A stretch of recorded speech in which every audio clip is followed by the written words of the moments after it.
I am going to be shining a light in your eye, okay? So go ahead. Okay, so I did see some constriction, which is normal. Constriction there. Do you mind putting your hand right there? And one more time.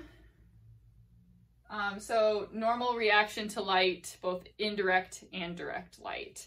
Okay, so go ahead and just keep your eyes on the tip of my pen and follow them without moving your head. Okay.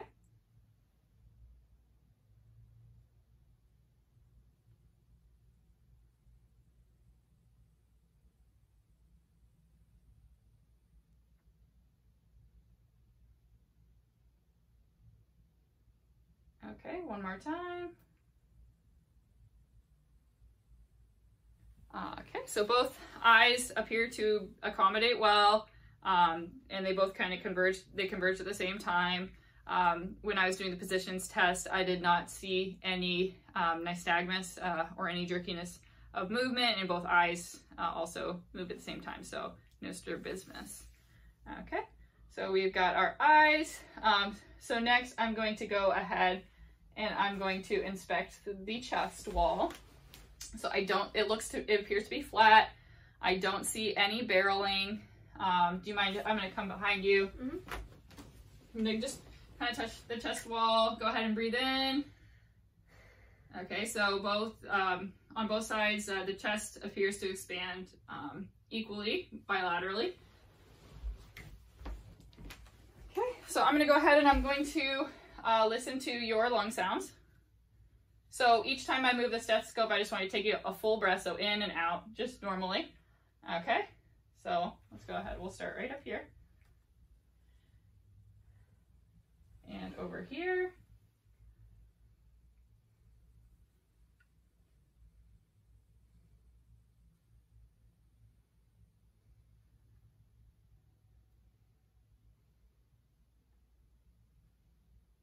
Sorry, there we go.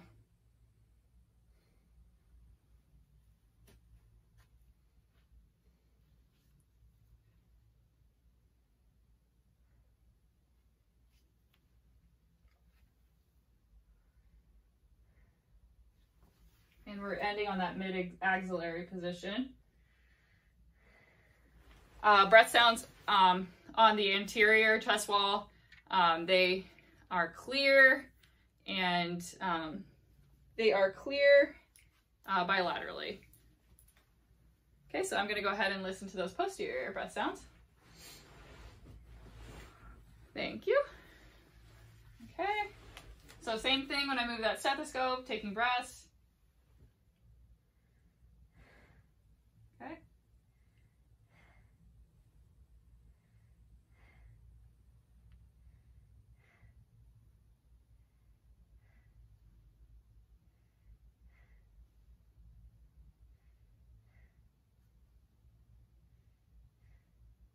Two more.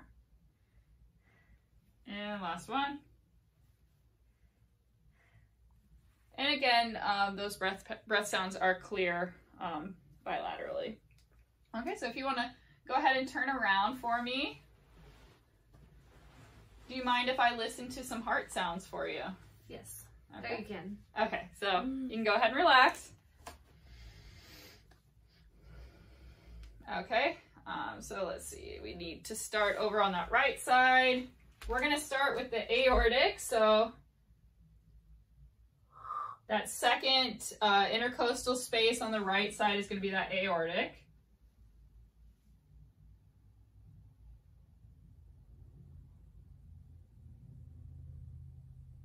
Okay, so then over second intercostal space on the left sternal border is going to be pulmonic. Third intercostal space is the Erb's point. Sorry, I'm going to pull this down just a little bit more. Fourth intercostal space is tricuspid. And then going to the fifth intercostal space, mid-clavicular line, that's going to be our mitral. And I can really hear her pulse well there. So listening to those heart sounds, I did hear the S1, S2 heart sounds, and I didn't hear any extra heart sounds. So that all sounded good. I'm going to go ahead and inspect the arms. So again, her coloring looks good. She does have primary lesions in the form of freckles scattered about. She does have normal hair growth.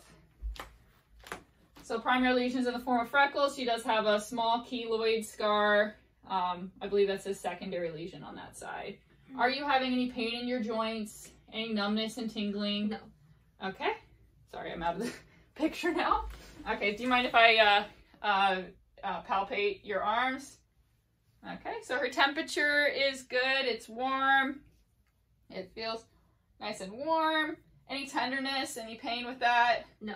I don't feel any edema. Let me see this side. And then can you squeeze both hands for me? Okay, so she has equal, strong hand grip, both sides. Okay, so then if you want to go ahead and lay down for me, I'm going to move on to the abdominal assessment. So let me get this a little closer. Oh. Camera issues. Here. There we go. Okay. So are you having any pain in your abdomen today? No. Okay. Okay, so looking at her abdomen, it doesn't appear to be distended. Good coloring. Umbilicus is midline, and I don't see any like ulcers or lesions of any sort. So I'm going to go ahead and start by listening in the lower right quadrant.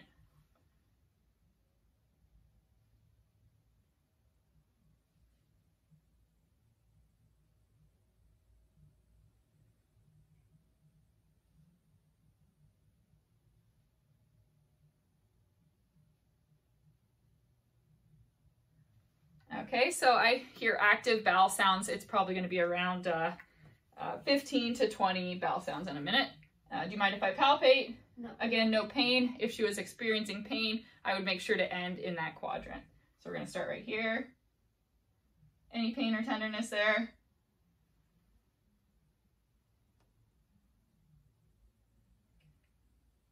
Any pain or tenderness? No. Okay. So no pain or tenderness. The abdomen is soft and non-distended. Okay. So we're going to go ahead and end. So you can, let's see. I just need to be able to see the legs. So inspecting the legs, she's cleanly shaven, but I can see the normal distribution of hair follicles. She does have those primary lesions in the form of freckles. Those are scattered throughout. Normal veining, her leg length, it appears to be equal, nothing out of the ordinary. Can you go ahead and pull up for me? Whoa, okay, and push down. So normal plantar flexion and dorsiflexion. And then do you mind if I palpate? No, I don't mind. Okay, first I'm going to inspect your toes. So looking between the toes, no fungus, no dry skin. I don't see any ulcerations. She does have a little bit of dry skin and callousing. Again, being a runner, you're going to expect a little bit of callousing, but nothing to worry about. Okay, so now I'm going to go ahead and just palpate. Any pain in your joints? No. Any numbness or tingling? No.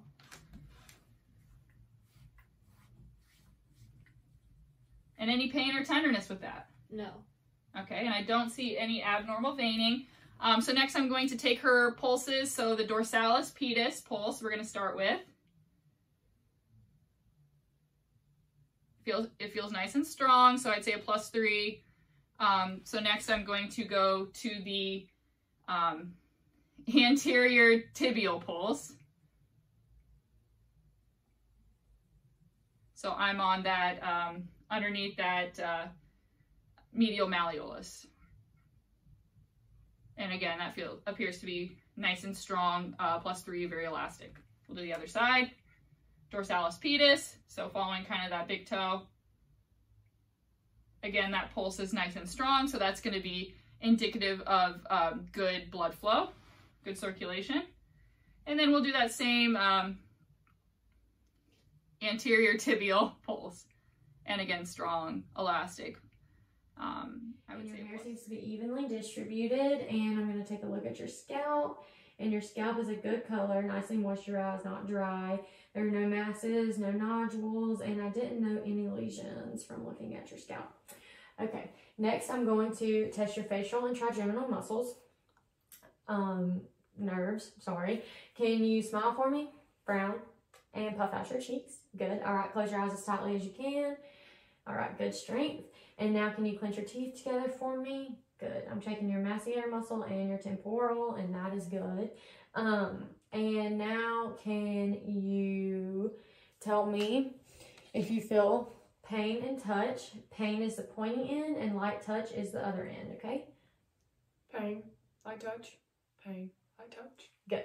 Okay, so now we're going to check your lymph nodes, and I'm going to start with your preauricular, postauricular, occipital, tonsillar, submaxillary, submental, superficial cervical chain, posterior cervical chain, deep cervical chain, supraclavicular, infraclavicular, lateral, central, pectoral, and subscapular.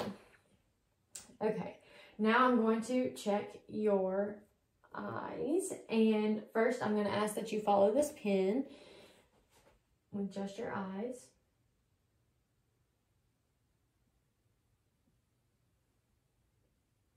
Good. All right, and now I'm going to check your corneal reflex. I'm just going to shine this light at the bridge of your nose, and if you just look straight ahead. All right, good. I noted the light in both of your eyes. So next I'm going to look at your sclera, and it's a china white color, and you can open them. And your conjunctiva is pink, and your lids are also pink. Okay, so now I'm going to do your pupils. Can you put your hand on the bridge of your nose and just look straight ahead for me? I'm going to check your direct constriction. Good. Okay, and one more time for your consensual. Good. Okay, so your pupils are perla, which are equal, round, and accommodate to light. Can you also follow this pin all the way in for me for accommodation? Good. Okay, your pupils are perla now. All right, so then I would take an ophthalmoscope and I would look into your eye, and I would do your red reflex. I would note your red reflex, and then I would note the color, which would be a creamy orange, and then I would note your 4 to 5 vessel ratio, and your arteries are red and your veins are purple, and then I would note that your optic disc is on the nasal side and that your macula is about half the size of your optic disc. Okay, and then I'm going to move to your ears. So first I'm going to check your hearing, and first is acuity, so I'm going to get behind you if that's okay.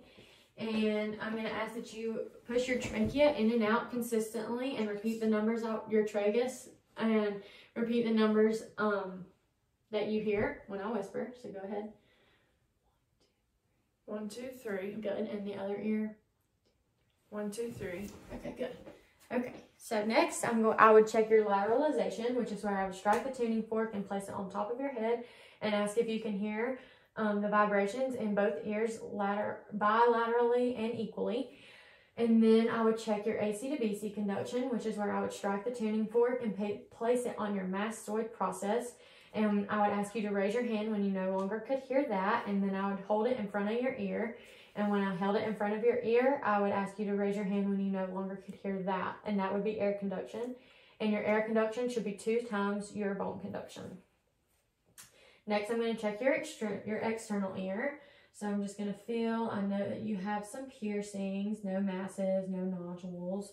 All right, and then I'm going to look into your external canal, and it's not red and no drainage noted. I would then further look into your ear and look at your tympanic membrane and note any landmarks such as the cone of light. Next, I would check your nose. So I would look and see that it's midline and symmetrical for your face. Can you close one nostril for me and sniff? And the other one. Good. All right, now I'm going to check your nerve. So can you close your eyes and tell me what you smell? Vanilla. Good. Okay. So now I'm going to check your oral cavity. First, I'm going to look at your lips and see that they're pink and they're moist, which is good. And now I'm going to check your buccal mucosa and look for your stents and stuff. If you could open your mouth. And if I had a tongue depressor, I would use that. Okay, so I would note that your buccal mucosa is a pink color, and I would note your Stenson's duct. Okay, and then I'm gonna go ahead and ask that I look at your teeth.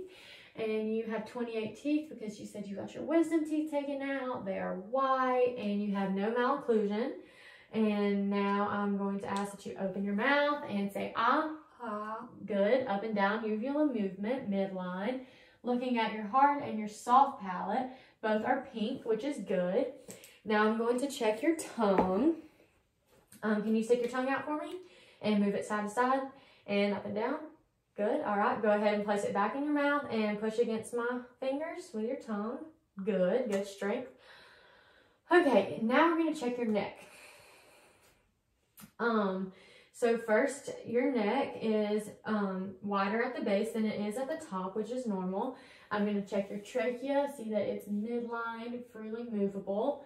Now I'm going to look at your thyroid. If that's okay, I have to go behind again.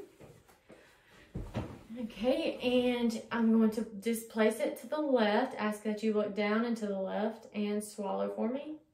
Good, okay. No abnormalities noted. I'm then going to check your muscle strength. Can you shrug for me? All right, trapezius muscle strength is good. And now can you look towards my hand and towards my hand? Good. All right, that means your sternocleidomastoid muscle strength is also good. Okay. Next, I'm going to move to your chest or respiratory system. I'm going to go behind you again, and I'm going to start by listening to your lungs, okay?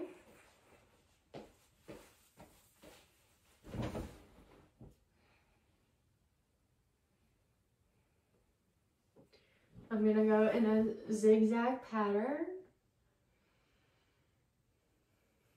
Good.